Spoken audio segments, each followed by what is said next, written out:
Saudara, kita beralih ke informasi lainnya. Arsyad Rashid telah mengirimkan surat kepada Presiden Joko Widodo usai jabatannya sebagai Ketua Umum Kadin dicabut melalui Munaslup.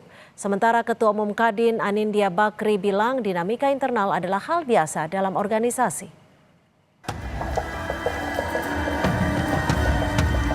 Kursi jabatan Ketua Umum Kamar Dagang dan Industri Kadin Indonesia kini tengah jadi perebutan.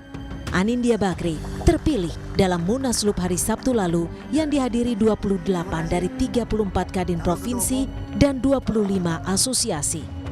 Melalui Munaslup ini, Anindya Bakri akan menjadi Ketua Umum Kadin yang baru untuk periode 2024-2029.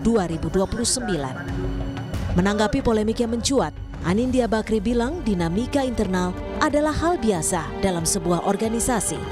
Ia berharap hal ini dapat membuat Kadin lebih teguh. Dinamika organisasi itu pasti ada di setiap organisasi. Nah, kita berharap ini semua justru bisa membuat Kadin lebih teguh, dan kepada yang sudah bersama-sama marilah kita lanjutkan, yang belum marilah bergabung. Menanggapi terpilihnya Anindya Bakri sebagai Ketum Kadin, Arsyad Rashid telah mengirimkan surat kepada Presiden Joko Widodo usai jabatannya dicabut melalui Munaslup. Koordinator Staf Khusus Presiden Ari Dwi Payana membenarkan adanya surat yang dikirimkan pihak Arsyad Rashid yang diterima pada Minggu kemarin. Melalui pesan tertulis, Ari Dwi Payana menyebut saat ini posisi surat masih berada di Kemensetnek, belum disampaikan kepada Bapak Presiden. Sebelumnya, Ketua Umum Kadin periode 2021-2026, Arsyad Rashid menolak gelaran dan hasil keputusan Munaslup yang menetapkan Anindya Bakri sebagai Ketum Kadin yang baru.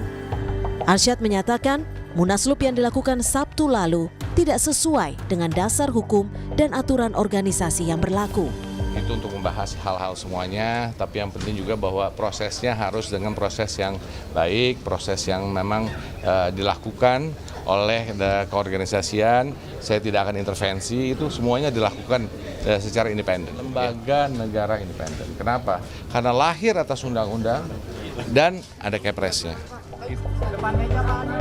Sementara itu, terkait dengan terpilihnya Anindya Bakri, Menteri Hukum dan HAM Supratman Andi Aktas menyatakan Kemenkumham akan mengikuti hasil keputusan Munaslup Kadin yang memilih Anindya Bakri sebagai Ketua Umum Kadin. Namun demikian, pengesahan struktural Kadin masih menunggu keputusan Presiden. Kami ikut sesuai dengan aturan dan ini menjadi kehendak bagi seluruh mayoritas pengurus Kadin daerah, provinsi, dan pemerintah dalam hal ini tentu akan ikut dengan keputusan yang dihasilkan oleh teman-teman di Kadin. Keputusan Presiden pasti nanti akan melewati proses harmonisasi di Kementerian Hukum dan HAM. Akan kita lihat. Ya kalau bisa secepatnya kenapa harus berlama-lama? Arsyad Rashid merupakan Ketua Umum Kadin Indonesia yang terpilih periode 2021-2026. Arsyad dipilih secara aklamasi sebagai Ketua Umum Kadin Indonesia berdasarkan keputusan bersama pada Munas Kadin Indonesia tertanggal 30 Juni 2021. Tim Liputan Kompas TV.